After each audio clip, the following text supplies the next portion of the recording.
Hello students, हमारे last lecture में हमने दो चीज़ों के बारे में बात की। एक चीज़ ये थी कि जे थॉमसन ने अपना जो मॉडल दिया उसके बारे में, और सेकंड चीज़ थी रुथरफोर्ड ने जो मॉडल दिया, और दोनों को हम एक्सेप्ट नहीं कर पाए और उसके रीजंस क्या थे वो भी हमने पढ़े, राइट। अब नेक्स्ट हमें जो बात करनी है कि यहाँ पर सपोज अभी हम ये चीज़ की बात करें कि रुथरफोर्ड ने हमें ये बताया कि न्यूक्लियस होता है, और वो तो करेक्ट चीज़ है कि न्यूक्लियस होता है जहाँ पर सारा मास, एटम का सारा मास और सारा जो पॉजिटिव चार्ज है वो वहाँ पर कंसंट्रेटेड होता है, और उसके आसपास इलेक्ट्रॉन्स जो होते हैं वो इलेक्ट्रॉन्स उसके आसपास घूमते रहते हैं, राइट। तो ये चीज़ अगर हम बात करें तो उसके अकॉर्डिंग अगर इलेक्ट्रॉन आर रेडियस वाली जो ऑर्बिट है उसमें घूम रहे हैं तो उसकी रेडियस की कुछ फार्मूला बनेगी, उसकी एनर्जी, इलेक्ट्रॉन्स की एनर्जी की कुछ फार्मूला बनेगी। तो अभी हम वो फार्मूला क्या बनती है और वो एनर्जी कैसी होती है, पॉजिटिव नेगेटिव, कैसे एनर्जी उसकी होगी, उसके बारे में डिस्कस करने वाले हैं। मैं अभी आपको ये चीज़ बता दूं कि ये जो क्वेश्चन हमारे पास है वो अभी भी कंप्लीट नहीं है। मतलब अगर हम एनर्जी की फार्मूला बनाएंगे तो वो कंप्लीट नहीं है, मतलब उसमें और भी चीज़ ऐड करनी पड़ेगी। जो हमारा ये लेक्चर है उसमें लास्ट टॉपिक हमारा रहेगा जिसमें वो चीज़ मैं आपको समझाऊंगी। मतलब कि अगर आपको एग्जाम में ये क्वेश्चन पूछा गया है कि एनर्जी की फॉर्मूला डिराइव करनी है आपको, तो अभी मैं जो समझा रही हूँ वो उसका हाफ पार्ट ही है। तो अगर इसके बाद मतलब लास्ट में जो मैं टॉपिक लेने वाली हूँ वो क्वेश्चन आपको वहाँ पर लिखना है। मैं फिर से एक बार आपको लास्ट में बता दूंगी, ठीक है। तो यहाँ पर अगर मैं बात करूँ ऑर्बिट की, मतलब इलेक्ट्रॉन की जो ऑर्बिट्स होती है, मतलब ये हो गया न्यूक्लियस। सपोज इसके अंदर जो अगर मैं बात करूं कि उसका एटॉमिक नंबर Z है तो उसके न्यूक्लियस में Z प्रोटॉन्स होंगे। अगर पर्टिकुलर हाइड्रोजन की बात करें हम, फॉर हाइड्रोजन क्या होगा, Z इक्वल्स टू 1 ले सकते हैं। तो इसके अंदर सिर्फ एक ही प्रोटॉन होगा और इसके आसपास सपोज R रेडियस में कोई इलेक्ट्रॉन इसके आसपास, ये इसकी ऑर्बिट हो गई और उसके आसपास कोई इलेक्ट्रॉन घूम रहा है। तो इसका मतलब ये हुआ उसको सेंट्रीपिटल फोर्स कौन प्रोवाइड करेगा, यहाँ पर इलेक्ट्रिक फोर्स, राइट। तो यहाँ पर आप लिख सकते हो centripetal force that will B mv²/r, और जो फोर्स लगेगी कूलम फोर्स हम बोल सकते हैं दैट विल बी Q मतलब 1/4πε0, Q1 मतलब ये प्लस E चार्ज हो गया, Q2 मतलब इलेक्ट्रॉन का चार्ज हो गया, तो E² लिख सकते हो /r²। तो यहाँ से एक एक R कैंसिल आउट हो जाएगा, और आपको अगर R की फॉर्मूला बनानी है तो R इक्वल टू आप लिख सकते हो E²/4πε0 mv²। तो ये हो गई जो हमारा इलेक्ट्रॉन जो घूम रहा है उस ऑर्बिट की रेडियस। अगर उसकी वेलोसिटी और मास ये सारी टर्म आपको पता है तो उसकी आप रेडियस यहाँ से निकाल सकते हो, राइट। एक ये चीज़ थी। सेकेंड, अगर मुझे ये इलेक्ट्रॉन की टोटल एनर्जी फाइंड करनी है तो एनर्जी मतलब kinetic energy plus potential energy लिख सकते हो आप। काइनेटिक एनर्जी की फॉर्मूला हमें पता है दैट विल बी 1/2 mv², और पोटेंशियल एनर्जी मतलब ये सिस्टम की एनर्जी होगी। पोटेंशियल एनर्जी की ओरिजिनल फॉर्मूला है हमारे पास k Q1 Q2/r। k मतलब मैं लिख सकती हूँ यहाँ पर 1/4πε0। Q1 मतलब प्रोटॉन का चार्ज हो गया प्लस E, Q2 मतलब इलेक्ट्रॉन का चार्ज माइनस E है, तो ये माइनस आएगा, राइट। साइन कौन सी आएगी, माइनस, और ये E² हो गया अपॉन R। लेकिन आप देख सकते हैं ये दोनों का एडिशन करना पॉसिबल नहीं है, इसलिए हम एक काम करेंगे, mv² की वैल्यू मुझे चाहिए। तो ये हमारा जो इक्वेशन 1 है उसमें आप देख सकते हो एक एक R में कैंसिल आउट कर दूँ तो mv² इक्वल टू ये टर्म मुझे मिल गई। तो यहाँ पर ये हमारा इक्वेशन है, उसमें हम mv² की जगह पर क्या लिख सकते हैं, 1/4πε0 E²/r। तो 1/4πε0 E²/r, और सेकेंड टर्म तो है ही हमारे पास वही, तो यहाँ पर 1/4πε0 E²/r कॉमन होगा, ब्रैकेट में बचेगा 1/2 - 1 दैट विल बी -1/2। तो इसको ब्रैकेट के साथ मल्टीप्लाई करोगे तो आपका आंसर कुछ ऐसा बनेगा 1/8πε0 E²/r। तो यहाँ पर हमारा जो इलेक्ट्रॉन है उसकी टोटल एनर्जी हमें नेगेटिव मिली, और इलेक्ट्रॉन की टोटल एनर्जी नेगेटिव मिलना इसका मतलब ये है कि इलेक्ट्रॉन न्यूक्लियस के साथ बाउंड है ना।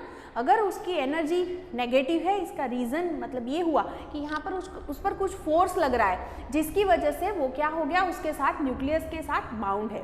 अगर आपको यहाँ से उसको फ्री करना है तो उसको कुछ एनर्जी देनी पड़ेगी। सपोज अभी हम बात करें यहाँ पर इनफाइनाइट डिस्टेंस पर मुझे उसको भेजना है, तो R इक्वल्स टू आप इनफाइनाइट लोगे तो E0 मिलेगा, तो आप इससे बोल सकते हो अगर मैं किसी तरह इलेक्ट्रॉन की टोटल एनर्जी 0 बना दूं, मिनिमम 0, तो वो वहाँ से कहाँ चला जाएगा, तो इनफाइनाइट डिस्टेंस पर। तो आप एक काम कर सकते हो, जितनी उसके पास नेगेटिव एनर्जी है उतनी ही मैं अगर मिनिमम पॉजिटिव एनर्जी दे दूँ तो हमेशा के लिए कहाँ चला जाएगा, एट इनफाइनाइट डिस्टेंस। ओके, तो ये जो चीज़ थी हमारे पास वो इलेक्ट्रॉन की एनर्जी और जो जिस ऑर्बिट में वो घूम रहा है उसकी रेडियस की फॉर्मूला। ये हमारा नेक्स्ट जो एग्जाम्पल होगा हमारी बुक में उसमें ये काम आएगा ये इक्वेशन। लेकिन आप ध्यान रखना कि अगर एग्जाम में पूछा गया है तो इसके बाद भी कुछ एक्सप्लेनेशन है जो हम लास्ट में करने वाले हैं, तो वो अभी बाद में हम सीखेंगे, ठीक है। लेकिन अभी इसके बाद मैं बात करने जा रही हूँ, दैट विल बी स्पेक्ट्रा। हमने पहले भी बात की थी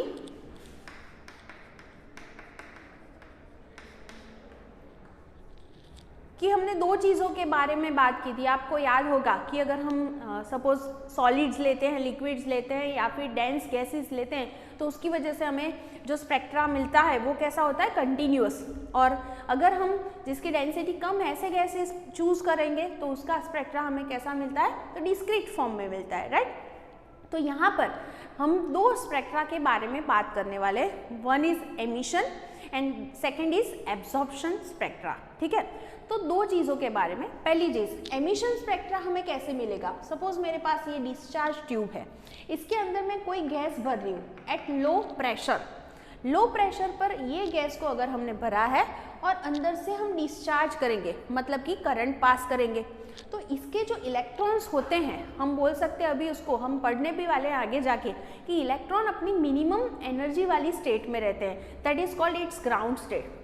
तो वहाँ से उनको एनर्जी मिलेगी, कहाँ से मिली, तो हमने करंट पास की तो उसको एनर्जी मिलेगी। तो वो एक्साइटेड स्टेट में जाते हैं, लेकिन वो वहाँ लंबे समय तक नहीं रुक पाते, तो वापस से वो अपनी ओरिजिनल कंडीशन में आते हैं, राइट। तो वहाँ पर क्या करते हैं, वो अपने पास जितनी भी एक्स्ट्रा एनर्जी है वो यहाँ से वो एमिट करेंगे, तो इसमें से ऐसा कुछ इलेक्ट्रोमैग्नेटिक वेव निकलेगा।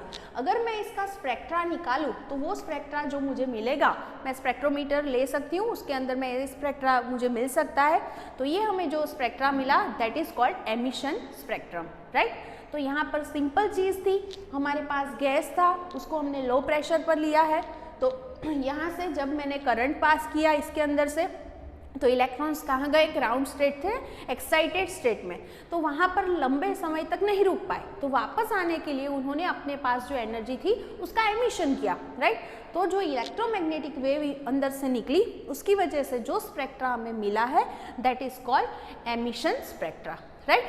सेकेंड चीज़ एब्जॉर्प्शन स्पेक्ट्रा भी मिलता है। इसके लिए हम क्या कर सकते हैं, फिर से ऐसी ही गैस भर देते हैं हम हमारी ट्यूब के अंदर, और हमारे पास सपोज कोई वाइट लाइट है और वो वाइट लाइट इसके अंदर से हम पास करेंगे, तो क्या होगा, इसके जो इलेक्ट्रॉन्स होंगे वो उसमें से कुछ एनर्जी को एब्जॉर्ब करेंगे। एनर्जी मतलब hc/λ, तो कुछ वेवलेंथ वाली जो यहाँ से लाइट होगी उनका एब्जॉर्प्शन होगा। क्यों एब्जॉर्ब कर रहे हैं, क्योंकि यहाँ से इलेक्ट्रॉन्स को एक्साइटेड स्टेट में जाना है, तो इसकी वजह से वो एब्जॉर्प्शन कर रहे हैं। तो जो यहाँ से बाहर निकलने वाला जो रे होगा उसमें क्या होगा, उसका जो स्पेक्ट्रम होता है, जो हमारी वाइट लाइट होती है उसका स्पेक्ट्रम ऐसा कंटिन्यूअस होता है।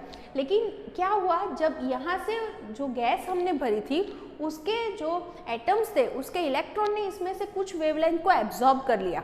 तो जब ये हमारे पास जो अब जो स्पेक्ट्रा मिलेगा उसमें कुछ ऐसी ब्लैक लाइंस मिलेगी। क्यों ब्लैक लाइंस मिलेगी, क्योंकि इसके अकॉर्डिंग जो वेवलेंथ है वो वहाँ पर एब्जॉर्ब हो गई है, इसीलिए। तो ये चीज़ हमें यहाँ पर देखने को मिली है, इसीलिए ये जो हमें स्पेक्ट्रा मिला उसको हम बोलते हैं एब्जॉर्प्शन स्पेक्ट्रा। तो ये चीज़ हमारे पास दो टाइप के स्पेक्ट्रा के बारे में हमने पढ़ा, one is called emission spectra and second is called absorption spectra. Okay, तो ये चीज़ आपको दिमाग में रखनी है। अब हम नेक्स्ट टॉपिक पर चलते हैं, दैट इज स्पेक्ट्रल लाइंस।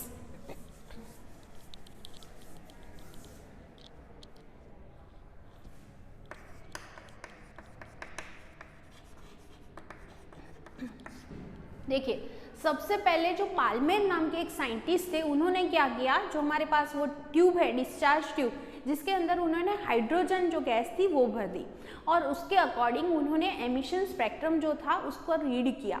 तो उन्होंने देखा कि वो जो स्पेक्ट्रम था वो हमें विजिबल जो रीजन है हमारा इलेक्ट्रोमैग्नेटिक वेव का जो पूरा जो स्पेक्ट्रम है उसमें से कहाँ पर मिल रहा है हमें, विजिबल रीजन में। तो विजिबल रीजन में उन्होंने वो चीज़ जो थी वो देखी और उन्होंने देखा कि जो स्पेक्ट्रम हमें मिल रहा था उसमें जो लाइन्स थी वो कुछ ऐसे मिल रही थी। उसमें फर्स्ट जो लाइन थी उसकी जो वेवलेंथ थी वो थी 6563 एंगस्ट्रॉम, उसके बाद वाली थी वो थी 4861 एंगस्ट्रॉम। और जैसे जैसे ये वेवलेंथ जो थी वो कम हो रही थी वैसे वैसे ये लाइंस जो थी वो एक दूसरे के नज़दीक आ रही थी और जो लास्ट थी उसकी वेवलेंथ थी 3646 एंगस्ट्रॉम। तो ऐसी जो थी उन्होंने अपनी जो स्पेक्ट्रा जो दिखी और ये जो पूरी जो सीरीज बनाई, ये सारी जो लाइंस है वो मिलके एक सीरीज बना रहे हैं, दैट इज कॉल्ड बाल्मेर सीरीज। और उसके अकॉर्डिंग उन्होंने ये कोई भी लाइन है तो उसकी वेवलेंथ फाइंड करने के लिए उन्होंने एक फॉर्मूला बनाई, वो थी 1/λ इज इक्वल टू, ध्यान रखना 1/λ है that is r 1/2² minus 1/n², where n will be from 3, 4, 5 up to infinite. अगर मैं यहाँ पर n इक्वल्स टू 3 लेती हूँ, इसका मतलब ये जो हमारी सीरीज है उसकी फर्स्ट लाइन मिलेगी that is called h alpha line, उसको आप क्या बोल सकते हो, h अल्फा।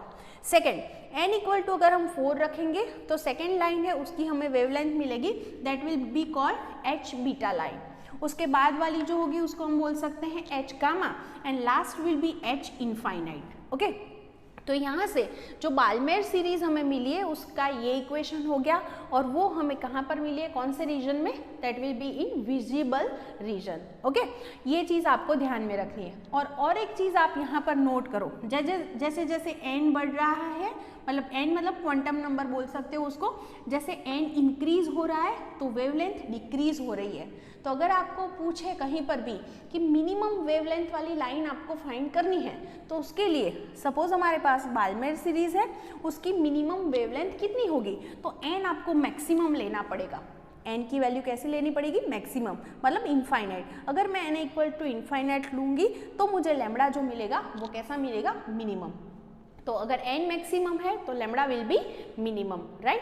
और अगर मैं फ्रीक्वेंसी की बात करूँ तो आपको ये वाली फॉर्मूला पता है, c is equal to nu lambda, मतलब nu is equal to c by lambda. तो ये दोनों इन्वर्सली प्रोपोर्शन में है, तो लैम्बडा जिसके लिए मिनिमम मिलेगा उसके लिए फ्रीक्वेंसी कैसी मिलेगी, मैक्सिमम। तो ये चीज़ आप ध्यान में रख सकते हैं। इसके बाद और भी साइंटिस्ट आते गए, जैसे अलग अलग साइंटिस्ट आते गए, जैसे थे लाइमैन, एक थे लाइमैन, और उन्होंने भी ऐसी सीरीज फाइंड की और वो जो थी वो अल्ट्रावायलेट रीजन में उन्होंने फाइंड की और वो सीरीज थी उसकी फॉर्मूला कुछ ऐसी बनी, 1/λ is equal to r into 1/1² minus 1/n² when n is from 2, 3, 4 ऐसी उसकी वैल्यू होगी अप टू इनफाइनाइट। इसके लिए भी आप सोच सकते हैं अगर मैं n इक्वल टू 2 रखूंगी तो मुझे जो फर्स्ट लाइन होगी लाइमैन सीरीज की उसकी वेवलेंथ मिलेगी, n इक्वल टू 3 रखोगे तो सेकेंड लाइन की वेवलेंथ मिलेगी, राइट। तो ऐसे अलग अलग सीरीज हमें मिलती गई। इसके बाद जो थी अल्ट्रावायलेट में ये सीरीज मिली, फिर ये जो हमें थी वो विजिबल लाइट के लिए मिली, राइट। और जो थी वो हमें और एक 3 की सीरीज मिल गई, दे आर पास्चन ब्रैकेट और फंड, और उनकी फॉर्मूलाज कुछ ऐसी बनी, 1/λ इज इक्वल टू, ये जो थी वो तीनों इंफ्रारेड में मिली, कहाँ पर मिली, इंफ्रारेड, ये याद रखना उनका reason 1/λ is equal to 1/3² minus 1/n² where n equal to from 4, 5, 6 ऐसे आप लिख सकते हो। ब्रैकेट के लिए फॉर्मूला बनेगी 1/λ is equal to r 1/4² minus 1/n² where n is 5, 6, 7 और for Pfund 1/λ is equal to r 1/5² minus 1/n² when n is equal to क्या होगा 6, 7 अप टू इनफाइनाइट। और ये इंफ्रारेड में ये तीनों सीरीज हमें मिली है। तो कौन सी सीरीज कौन से रीजन में है वो आपको एक तो ध्यान में रखना होगा, और सबकी फॉर्मूला यहाँ पर जो मैंने r लिखा है दैट इज कॉल्ड रीडबर्ग कांस्टेंट, उसको बोलेंगे हम रीडबर्ग कांस्टेंट, और उसकी जो वैल्यू है वो होगी 1.097 इंटू 10⁷ और उसका यूनिट क्या आएगा, मीटर इनवर्स, क्योंकि लैम्बडा मीटर में होता है तो आर का यूनिट क्या बनेगा, मीटर इनवर्स। तो ये जो है हमारे पास बहुत ही एक फॉर्मूला अच्छी बन गई और वो हमें बहुत सारी जगह पर काम आएगी, राइट। अब ये जो स्पेक्ट्रल लाइंस के बारे में हमने पढ़ा, इसके बाद हम फिर से एक बार डिस्कस करते हैं कि हमारे पास जो रुथरफोर्ड का जो मॉडल था वो सक्सेसफुल क्यों नहीं हुआ, उसका रीज़न क्या था। उसका रीज़न ये कुछ था कि उसने जो बोला था कि न्यूक्लियस है, वहाँ पर पॉजिटिव चार्ज है और उसके आसपास इलेक्ट्रॉन्स घूम रहे हैं, और हम जानते हैं कि उसको सर्कुलर मोशन करने के लिए सेंट्रीपिटल फोर्स कौन प्रोवाइड करता है। जैसे उसने बोला कि ये प्लैनेटरी मॉडल है, तो प्लैनेटरी मॉडल मतलब सन है और उसके आसपास सारे प्लैनेट्स घूम रहे हैं, तो ये जो प्लैनेट्स हैं उनको ग्रेविटेशनल फोर्स की वजह से सेंट्रीपिटल फोर्स प्रोवाइड होता है। तो यहाँ पर सेंट्रीपिटल फोर्स कौन प्रोवाइड कर रहा है, तो ये दोनों के बीच में जो इलेक्ट्रिक फोर्स लग रही है, मतलब पॉजिटिव चार्ज और नेगेटिव चार्ज के बीच में ये जो फोर्स लग रही है उसकी वजह से ये पॉसिबल होता है।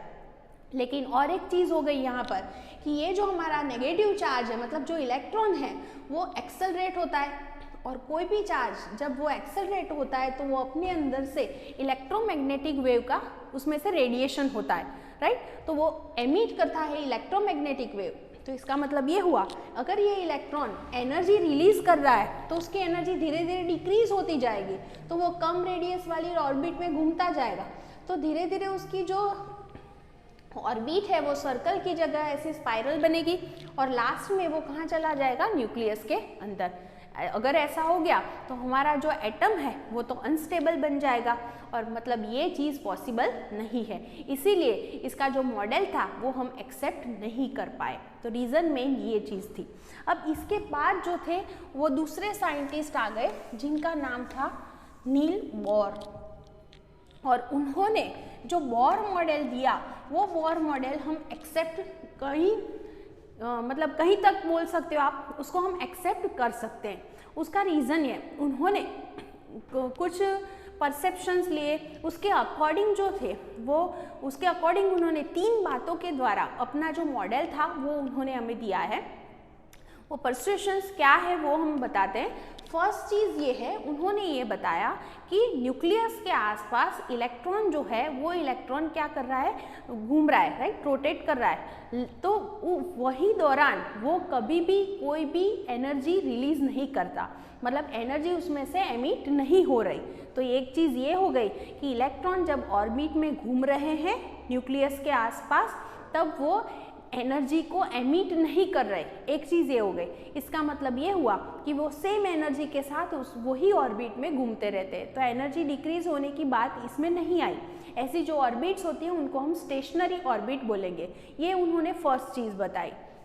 सेकेंड उन्होंने ये बताया कि क्यों ऐसी ऑर्बिट में घूम रहे, तो उसका रीज़न कुछ ऐसा दिया कि इलेक्ट्रॉन ऑलवेज ऐसी ही ऑर्बिट में घूमते हैं जिसमें उनका angular momentum that is L मतलब mvr, वो कैसा होता है h/2π के इंटीजर में ही होता है, मतलब यहाँ पर n की वैल्यू कैसी होगी 1 2 3 4 ऐसा नंबर ही होगा, मतलब किसी भी ऑर्बिट में वो नहीं घूम सकते, वो वही ऑर्बिट में घूमते हैं जिनमें उनका एंगुलर मोमेंटम कैसा होता है h/2π के इंटीजर में होता है, मतलब nh/2π where n will be from 1 2 3 ऐसी वैल्यू होनी चाहिए, ऐसी ही ऑर्बिट वो चूज करते हैं। और थर्ड चीज़ उन्होंने ये बताई कि इलेक्ट्रॉन जब ज़्यादा एनर्जी वाली ऑर्बिट में से कम एनर्जी वाली ऑर्बिट में जब वो जाते हैं तब जो एनर्जी यहाँ से रिलीज होगी वो दोनों के बीच में जितना एनर्जी डिफरेंस होगा, दोनों ऑर्बिट के बीच में जितना एनर्जी डिफरेंस होता है, सपोज इसकी एनर्जी ये इनिशियल स्टेज है तो EI लिखूँ और ये फाइनल को अगर मैं E के लिखूँ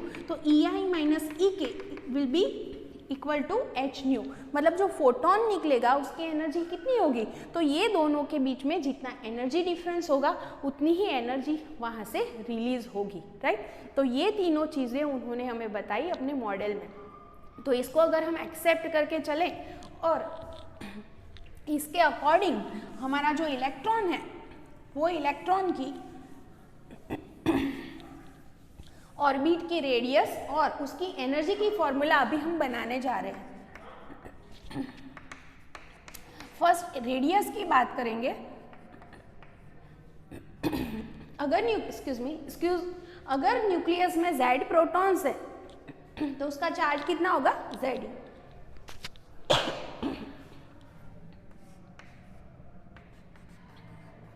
अगर कोई इलेक्ट्रॉन इसके आसपास r रेडियस में घूम रहा है, राइट, तो ये जो इलेक्ट्रॉन घूम रहा है तो उसको सर्कुलर मोशन करने के लिए सेंट्रीपिटल फोर्स कौन प्रोवाइड करेगा, इलेक्ट्रिक फोर्स। और आप जानते हो कहीं तक हमने ये फॉर्मूला डिराइव कर चुके हैं हम एनर्जी के लिए और रेडियस के लिए, तो उसमें क्या चेंज है वो आपको यहाँ पर नोट करना है। तो अगर फोर्स की बात करूँ तो mv²/r होगा equals to Fe equals to हमारे पास क्या फॉर्मूला बनेगी, k q1 q2/r², मतलब 1/4πε0 q1 मतलब Ze, q2 मतलब E बाय r²। एक R कैंसल आउट हो गया, हमारी फॉर्मूला ऐसी बन रही है mv² इंटू r में लिख रही हूँ इज इक्वल टू Ze²/4πε0। तो ये हमारे पास एक फॉर्मूला यहाँ से बन गई, राइट। अब यहाँ से v चाहिए आपको, तो mr को नीचे लेकर जाइए और स्क्वायर रूट निकाल लीजिए, तो इलेक्ट्रॉन की वेलोसिटी आपको मिल जाएगी, राइट। अब सेकेंड चीज़ हमारे पास ये है, मुझे बनानी है रेडियस की फॉर्मूला। अब हमने यहाँ पर जब बोर मॉडल की बात की तो उसमें हमने देखा कि ऑलवेज जो इलेक्ट्रॉन्स होते हैं उसकी एंगुलर मोमेंटम L कितनी होती है, मतलब mvr, that will be nh/2π, where n equals to, ये लिखना ज़रूरी है 1 2 3 4 ऐसा ही नंबर होगा, राइट। तो यहाँ से ये जो वैल्यू है अगर मैं इक्वेशन 1 में डाल दूँ, इन इक्वेशन 1, तो देखो यहाँ mv²r है तो v² को v इंटू वी लिख सकते हो, तो एक v बचेगा और mvr बाकी है, उसकी जगह पर आप लिख सकते हो nh/2π। तो यहाँ पर ये हमारी जो फॉर्मूला बन रही है, अभी देखो आप यहाँ से अगर मुझे v की फॉर्मूला बनानी है तो v इक्वल्स टू क्या बनेगा, Ze²/4πε0, ये ऊपर चला जाएगा 2π/nh होगा, pi and pi will be cancel out, तो क्या बनेगा formula, v equals to Ze², फिर 2 कैंसल आउट हो गया तो 2nh/ε0। तो ये वेलोसिटी की फॉर्मूला बन रही है और आप देख सकते हो v is proportional to Z/n। तो MCQ के लिए ये भी ध्यान रखना है कि v की n के साथ क्या रिलेशन है, v is proportional to Z/n, right. अगर हाइड्रोजन के लिए पर्टिकुलर पूछा है तो v is proportional to 1/n, Z equal to 1 होगा हाइड्रोजन के लिए, राइट। तो ये जो थी हमारे इलेक्ट्रॉन की स्पीड के बारे में यहाँ तक हमें पता लग गया। अब मुझे क्या चाहिए था, ये इक्वेशन है, इसको मैं इक्वेशन नंबर 2 बोल रही हूँ, मुझे रेडियस की फॉर्मूला चाहिए। तो from equation 2 r will be, from equation 2 r क्या मिलेगा आपको, क्या फॉर्मूला बनेगी, nh/2πmv। अगर मैं v की फॉर्मूला यहाँ से इक्वेशन 3 से ले लूँ तो nh/2πm, और v की जगह पर आप क्या लिख सकते हो, ये वैल्यू Ze² और अपॉन 2nh/ε0। तो देखो 2 और 2 कैंसल आउट हो गया, तो r nth रेडियस की फॉर्मूला क्या होगी, r इक्वल्स टू, देखो n²h²ε0/π/Ze²m, ये रेडियस की फॉर्मूला हो गई, वेर आपको लिखना ज़रूरी है n will be from 1 to infinite, okay. यहाँ पर आप लिख सकते हो r is proportional to n²/z, right. और एक चीज़ आप नोट कर सकते हो, यहाँ पर सारी वैल्यू की बात करें h/ε0, पाई, e और m, ये सारी चीज़ें आपको पता है, इसकी वैल्यूज़ जो होगी h²/ε0/πe² और m, और ये सारी वैल्यू हम रखेंगे तो हमारा आंसर अराउंड 0.53 एंगस्ट्रॉम मिलेगा। और ये जो वैल्यू है that is called bore radius, मतलब उसको मैं a0 भी लिख सकती हूँ। मतलब अगर मैंने यहाँ पर n इक्वल टू 1 ले लिया, अगर मैं Z इक्वल टू भी 1 ले रही हूँ तो Rn इक्वल टू आप a0 मतलब बोर रेडियस लिख सकते हो, या फिर यहाँ पर उसकी वैल्यू मैं रखूँ तो Rn विल भी क्या होगा, a0 इंटू n²/z। तो ये n इक्वल टू 1 लेके भी आप बोल सकते हो, ये जो थी रेडियस की फॉर्मूला आप यहाँ से बना सकते हो। तो इजी क्वेश्चन है, अगर आपको ये पूछा गया है कि हमारा जो इलेक्ट्रॉन है वो nth ऑर्बिट में घूम रहा है तो उसकी रेडियस की आपको फॉर्मूला बनानी है, तो आप उसको ऐसे लिख सकते हो। मैं स्क्रीन थोड़ी ठीक कर रही हूँ, तो यहाँ से उसकी फॉर्मूला आपको ऐसे मिलेगी। अब इसके बाद मैं इलेक्ट्रॉन की एनर्जी की फॉर्मूला बनाने जा रही हूँ, जिसके लिए मैं इनिशियली ये जो सारी चीज़ें हैं उसका यूज़ करने वाली हूँ, इसलिए मैंने रब नहीं किया। देखो यहाँ पर फिर से एनर्जी मतलब क्या होगा, इलेक्ट्रॉन की एनर्जी क्या होगी, तो एनर्जी विल बी कौन सी energy, kinetic energy plus potential energy. पहले भी हमने लिखा है लेक्चर की शुरुआत में, काइनेटिक एनर्जी मतलब 1/2 mv², और पोटेंशियल एनर्जी की क्या फॉर्मूला बन रही थी, -1/4πε0 Ze इंटू -E है, इसलिए मैंने ये माइनस लिखा है अपॉन r। अब 1/2 mv² की वैल्यू मुझे चाहिए, तो हम क्या करेंगे, ये जो हमारे पास इक्वेशन है इसमें बोथ साइड 1/2 से आप मल्टीप्लाई करोगे तो ये answer will be 1/2 mv² equal to 1/8πε0 Ze²/r। तो ये हमारा इक्वेशन 1 है, उसकी वैल्यू अगर मैं यहाँ डाल दूँ तो क्या बनेगा, 1/8πε0 Ze²/r माइनस 1/4πε0 Ze²/r। तो हमने पहले भी ये डिराइव किया था, यहाँ से कॉमन निकाल के बचेगा 1/2 - 1, तो फाइनली हमारा एनर्जी का आंसर कुछ ऐसा मिला था, -1/8πε0 Ze²/r, where r equal to, अब यहाँ से चेंज हुआ, हमने ऑलरेडी फॉर्मूला डिराइव की है n²h²ε0/π Ze²m। तो ये जो वैल्यू है वो हम यहाँ पर रखते हैं। तो एनर्जी की फॉर्मूला आप देखो क्या बन रही है, Ze² अपॉन r की जगह पर मुझे क्या लेना है, n²h²ε0, ये पाई Ze²m वाली टर्म ऊपर जाएगी तो pi and pi will be cancel out, क्या बचा आंसर देखो -m⁴ हो गई, Z²/8 नीचे बन रहा है ε0² h² n²। ओके, तो ये हो गई एनर्जी की फॉर्मूला। इसमें हमें Z और N अगर नहीं पता, उसके सिवा की वैल्यू अगर मैं रखूँ तो मेरा आंसर होगा -2.18 × 10⁻18 Z²/n² जूल। अगर मुझे इसको इलेक्ट्रॉन वोल्ट में लिखना है तो होगा -13.6 Z²/n² इलेक्ट्रॉन वोल्ट। तो ये इसकी जो एनर्जी है उसकी फॉर्मूला बन गई। यहाँ पर अगर मुझे हाइड्रोजन के लिए लिखना है तो आप लिख सकते हो Z = 1, और अगर मैं यहाँ पर n = 1 रखूँगी तो उसकी फर्स्ट ऑर्बिट में इलेक्ट्रॉन की एनर्जी मिलेगी, 2 लेंगे तो सेकेंड ऑर्बिट में कितनी एनर्जी होगी वो हमें मिलेगी। तो यहाँ से आप लिख सकते हो energy E is proportional to Z²/n²। तो ये भी सिंपल चीज़ थी, ये इनिशियली काइनेटिक और पोटेंशियल एनर्जी ही हमने ली है, और R की जो हमने फॉर्मूला डिराइव किया उसका हमने यहाँ पर यूज़ किया है। तो सिंपल है ये डेरिवेशन, और एग्जाम में ये पूछा जा सकता है एनर्जी का या फिर रेडियस का, तो अच्छे से इसको प्रिपेयर कर लेना।